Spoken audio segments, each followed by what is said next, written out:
I did want to ask you about because of the three players that were invited and selected by the coach, and we've talked about this a number of times in past seasons, that's kind of a statement made by the coach to say these are three of our best players, but it's not just about that. We're looking at leadership. We're looking at these guys represent the university, all those things put together. So with Harvey in particular, because I got a good grasp on who TVD is. Of course, he's the quarterback everybody, talks about and focuses on the quarterback position. And since Will Mallory's been in the offense and been there for quite a long time, just what you expect out of Jahfari Harvey this year, and what would be a good showing for him this year? One thing about Jafari Harvey is he's been one of my favorite recruits since he got here in 2019 as a freshman. I've never lost faith in him, but it's just under the last couple of regimes, what he was required or asked to do, I didn't think he could do. Okay.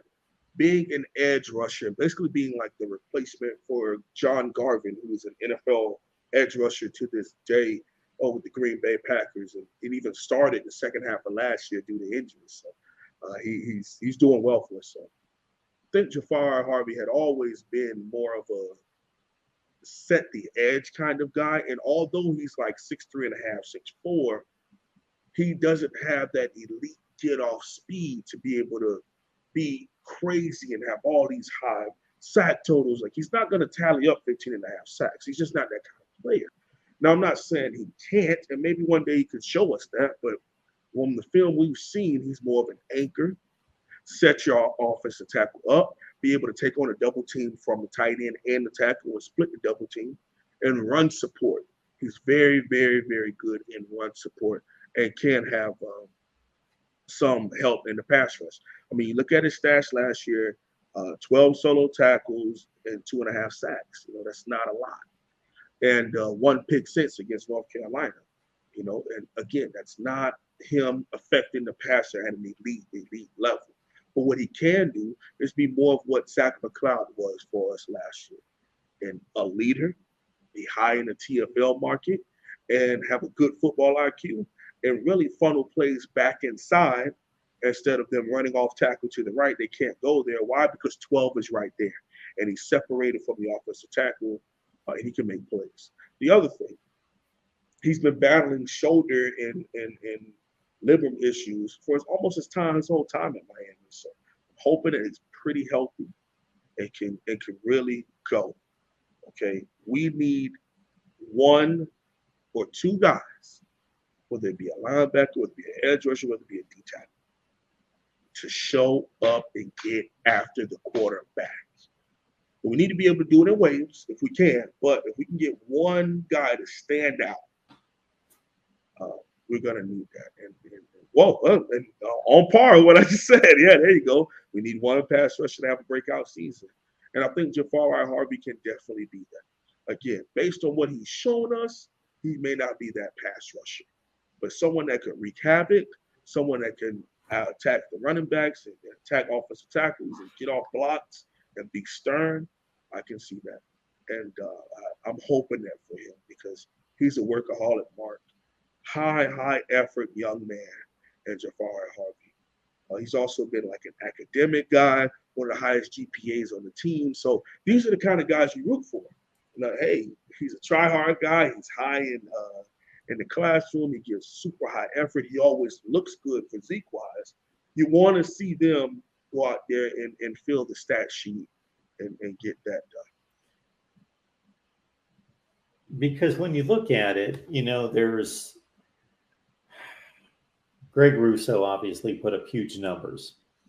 To a lesser degree, of course, Quincy Roche transferred in, and he's off to the NFL. Jalen Phillips was a physical freak. Unfortunately, only had him for 1 year, but for quite a few years now, there's been somebody that has a reputation or has put up the numbers to show, this is where the pass rush is coming from. And this season, it's it's like, okay, there's a lot of candidates, but who's going to be that guy, or hopefully multiple guys. Absolutely. Like I said, you could look at it the Roche and Jalen Phillips way. We got two guys who are, I think they both were at 7.5 or 8 each, and they're getting after the quarterback and both going off to be, NFLers. Or do you want the Gregory Rousseau way where you got one guy who's wreaking havoc as a TFL guy and a sack guy? I would prefer the former, not the latter. I prefer being split between 2 or 3 guys who are doing really good. You're spreading that wealth amongst the team. You're getting other guys to play at a high level also. That's great. But B, what it also does is now offensively, what do? You can't just double team one guy. You can't just triple team one guy. You have to be able to try to block 3 or 4 people who can all wreak havoc, and either one of them could take off and have a really good game. And that's what you really want to look for. Is you want to be able to look and see, dang man, Leonard Taylor, 5.5 sacks on the season. Not bad. Jahfari Harvey, 8.5 sacks on the season. Ooh, great season for that guy. Liechtenstein, 3.5 sacks, transferred from USC. Not bad at defensive tackle. That's getting after it. Okay.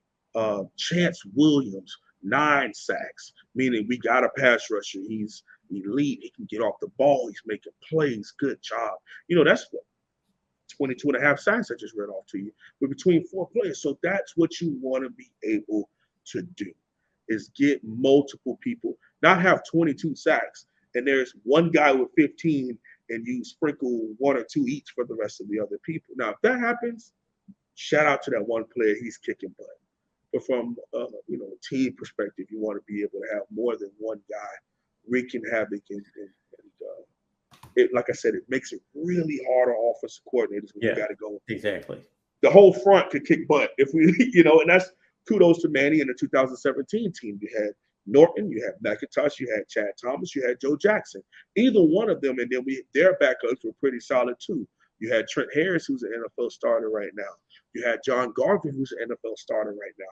So we were about 6-7 deep on a defensive front that can get after you if you can't block them. And that is way better for team wise. So there's a number of reasons there I'm thinking of that you would rather have the sacks by committee rather than the one superstar. And you pointed out the first one, offensive scheming against one guy versus, okay, wow, they got 3 or 4 guys that they rotate in and we don't know where it's coming from. And they're all difficult to deal with. And we're going to have to pick our poison, but we don't really want to because we're going to cut somebody loose. So that's number one. Number 2 is obviously if that dude gets hurt, then nobody else is getting at the quarterback. Number 3 would be that how many guys stick around after racking up 15 or 16 sacks in major college football? So he's gone. Right.